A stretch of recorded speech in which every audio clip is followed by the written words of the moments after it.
Chaque marque a théoriquement son territoire de communication. Celui de Levi's, on vient de le voir, c'est plutôt en dessous de la ceinture. Mais il y a une autre marque de jeans qui, elle, a un territoire tout court, en l'occurrence une île paradisiaque pour les crétins consommateurs citoyens que nous sommes. Illustration dans l'actualité de la semaine, c'est le bloc-notes de Benjamin Bloch.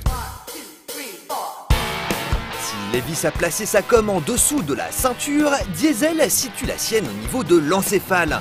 Depuis un an, la marque italienne enjoint la jeunesse à être stupide. Et comme à Cortex défaillant, rien d'impossible, elle propose carrément dans sa dernière campagne la création d'une nouvelle contrée promise aux simples d'esprit.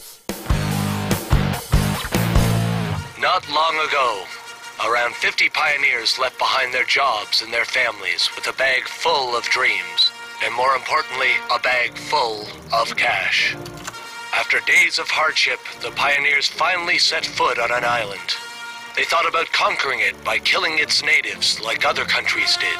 But because they had high moral values and, have you seen the price of weapons these days? They decided to peacefully bribe them. They called it Diesel Island, mainly because Diesel is paying for it. They made a flag out of 3 pairs of jeans put together. It was the beginning of a new nation. A nation of big bald people and even bigger bald animals. An independent country. There's a slight problem because the island belongs to another country, but as long as the army doesn't find out we've declared independence, we're fine. A country that after communism and capitalism both failed won't adopt any system ending in ism. Those wise pioneers saved water by taking group showers. For homeland security, they built a wall to prevent immigrants from walking into the territory. Instead, they have to hop in. They aspired to feel equal to the world's great nations, and thus elected their first president by gauging who's the person most likely to be involved in a sexual scandal.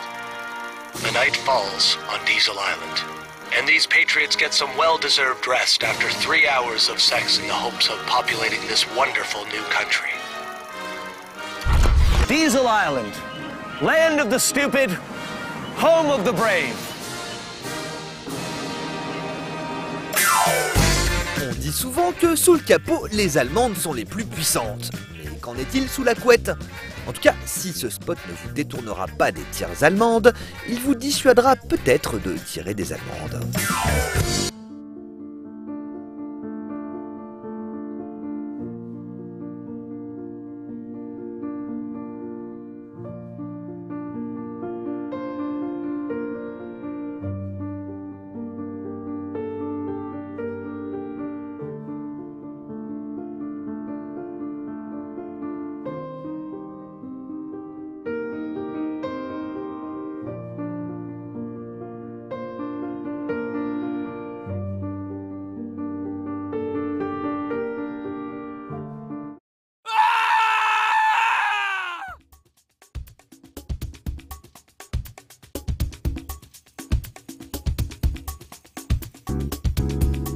Selon un certain nombre d'études, Israël souffrirait d'une mauvaise image à l'étranger.